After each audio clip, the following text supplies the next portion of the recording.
दोस्तों, आज जो हम आपके लिए ये अपडेट लेकर आए हैं ये उन राज्य सरकारों और सरकारों की है जिन सरकारों की गलत नीतियों के कारण कोऑपरेटिव सोसाइटी डूबने की कगार पर है। ये कहना है बुद्धिजीवी डॉक्टर दास का। राज्य सरकारें तथा केंद्र सरकारों ने संपूर्ण देश में क्रेडिट कोऑपरेटिव सोसाइटी के एक जाल सा जो बना दिया। इसी कड़ी में आदर्श क्रेडिट कोऑपरेटिव सोसाइटी, जी हाँ दोस्तों, जिसमें सहारा क्रेडिट कोऑपरेटिव सोसाइटी है, ऐसी ही अनेक छोटी छोटी वो सोसाइटियाँ जिनमें निवेशक किसी के 25 लाख निवेशक, किसी के 30 लाख, किसी के 1 करोड़, इस तरीके से सोसाइटियों के निवेशकों का पैसा सरकार की गलत नीतियों के कारण डूबने की कगार पर है।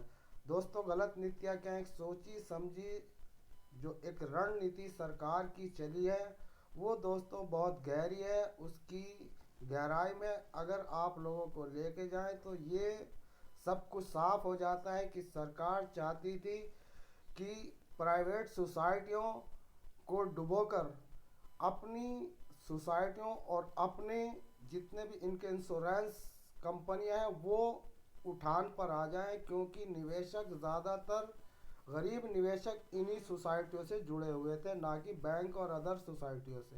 तो दोस्तों, ये अपडेट जो आपके लिए लेकर आए अपने आप में बहुत महत्वपूर्ण है। आपसे अनुरोध है कि चैनल पर बने रहें और अभी तक चैनल को सब्सक्राइब नहीं किया है तो चैनल को सब्सक्राइब करें, साथ के साथ हमारी बेल आइकन का बटन दबाएं, ताकि आज हम सहारा, आदर्श और न जाने कितनी ऐसी सोसाइटियों की जो आपके लिए अपडेट लेकर आए। ये अपडेट सरकार की है और राज्य सरकार तथा केंद्रीय सरकारों ने संपूर्ण देश में क्रेडिट कोऑपरेटिव सोसाइटी के एक जाल सा बना दिया। इसी कड़ी में आदर्श क्रेडिट कोऑपरेटिव सोसाइटी के करीब 20 वर्ष से लोगों को अच्छा खासा ब्याज तथा रोजगार दे रही थी। जी हाँ दोस्तों, ये आदर्श क्रेडिट कोऑपरेटिव सोसाइटी के बारे में बताया गया है कि इन्होंने डॉक्टर दास ने करीब 20 लाख लोगों के 16% की दर से लाभांश दिया जाता था। जी हाँ दोस्तों, इन कंपनियों में 16% से ज़्यादा लाभांश दिया जाता था पूरे देश में।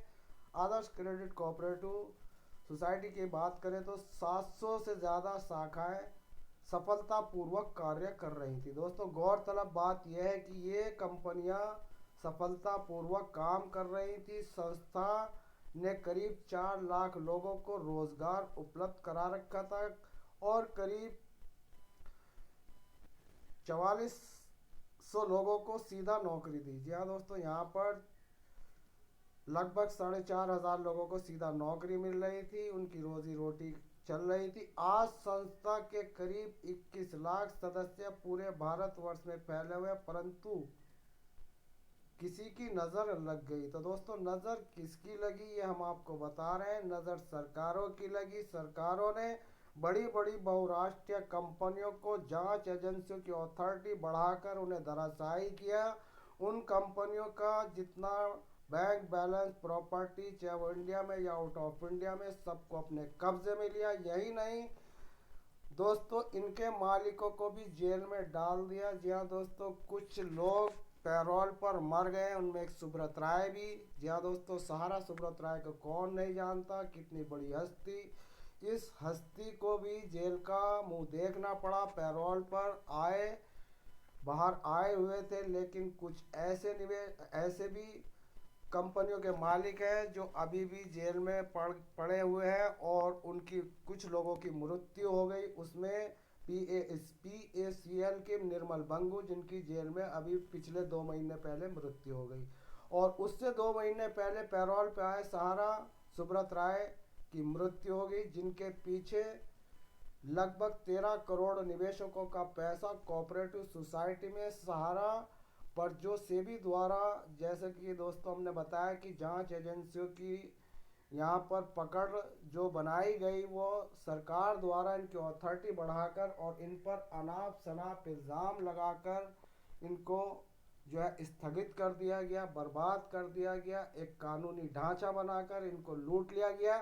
तो दोस्तों, आज संस्था में करीब 21 लाख सदस्य पूरे भारतवर्ष में। जी हाँ दोस्तों, ये अभी हम आपके लिए लेखा जोखा बता रहे हैं ये आदर्श का है, और सहारा का मैंने आपको बताया ही है कि उस कंपनी के लगभग 13 करोड़ निवेशक, जिनका 85,000 करोड़ रुपया। सोच के देखिए कितनी बड़ी रकम इस हिंदुस्तान के गरीब निवेशकों की इसमें लगी। और वो रकम आज दोस्तों सरकार के संचय खजाने में है। और बात अगर पीएसएल की करें दोस्तों, निर्मल बंगू जो जेल काट रहे थे वो जेल में ही मर गए। 2014 से वो जेल में पड़े थे, उनकी कोई ज़मानत नहीं हो पाई क्योंकि सारा सुब्रत राय रसूखदार थे, उनकी ज़मानत हो गई थी। लेकिन निर्मल बंगू की ज़मानत नहीं हो पाई, जो पीएसएल के मालिक, जिनकी प्रॉपर्टी की अगर बात करें तो दोस्तों देनदारी से 3 गुना प्रॉपर्टी यानी कि 49,100 करोड़ रुपया निवेशकों का इसमें फंसा हुआ है। और उन निवेशकों की संख्या की बात करें तो उन निवेशकों की संख्या लगभग 5,85,00,000 है। और उनका 49,100 करोड़ रुपया इस संस्था में यानी कि पीएसएल कंपनी में लगा हुआ था। और वो सारा पैसा सरकार के कब्जे में है। प्रोसीजर के नाम पर निवेशकों को टहलाया जाता है। और दोस्तों ये जो हम आपके लिए अपडेट लेकर आए, ये अपडेट अपने आप में बहुत कुछ है। निर्दोष कर्मचारियों को सताया जा रहा है। जहाँ दोस्तों यहाँ पर जो कंपनी में लोगों का रोज़गार था उनको सताया जा रहा है। डिपॉजिट और इंश्योरेंस गारंटी कॉरपोरेशन जैसी संस्था जो कि बैंक में जमा 5 लाख रुपए तक का बीमा सुरक्षा देती है, इसी प्रकार की सोसाइटियों के लिए बनाया तय हुआ था कि संसदीय समिति भी बनी थी, जिसमें रिपोर्ट सकारात्मक होने के बावजूद भी वह प्रस्ताव धूल खा रही है। यानी कि इन कंपनियों के बारे में अच्छे प्रस्ताव थे, लेकिन वो प्रस्ताव भी यहाँ पर स्थगित ही कर दिए गए हैं, वो धूल फाक रहे हैं। अब ये दोस्तों धूल यही नहीं फाक रहे हैं, अब इस धूल पर अगर बात करें तो दोस्तों अभी इलेक्शन के दौर से पहले सरकार ने एक कार्ड चला था कि हम बैड एक्ट 2019 के तहत सभी निवेशकों का पैसा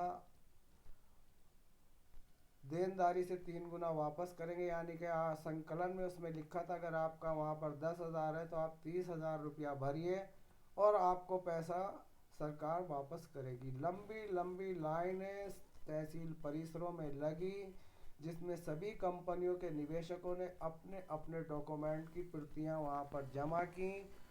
और उन प्रतियों को जमा करने के बाद आज 1.5 साल हो चुका, लेकिन निवेशकों को एक भी पैसा नहीं मिला। इलेक्शन गुजर चुका है, संख्या का प्रत्येक निवेशक का पता चल गया था, उसके बावजूद भी उन्होंने देखा कि निवेशकों की संख्या हर राज्य में अलग अलग है। किसी एक राज्य के ये इतने सारे निवेशक नहीं है, पूरे भारतवर्ष के हैं। तो दोस्तों इन्होंने पैसा देने का कोई भी प्रोसीजर नहीं चालू किया। और जो प्रोसीजर बड़ी बहुराष्ट्रीय कंपनियों के चालू हैं, जैसे सारा का चालू है और पीएसएल का चालू है, तो इसका मतलब ये नहीं है कि निवेशकों को पैसा मिल रहा है। अंदर की बात है, लोगों को दिखाने के लिए ये प्रोसीजर चालू किया गया, लेकिन ये प्रोसीजर सब हवा ही निकले, क्योंकि निवेशकों को ऑनलाइन प्रोसीजर के हिसाब से पैसा नहीं मिल पा रहा। क्योंकि 99% निवेशकों के डॉक्यूमेंट इसीलिए रिजेक्टेड के ऑप्शन पर आ रहे हैं, क्योंकि सरकार की नीति यही है कि पैसा न लौटाया जाए, दिखावे के लिए पोर्टल खोला जाए ताकि आवाम में संदेश जाए कि पैसा सरकार लौटा रही है।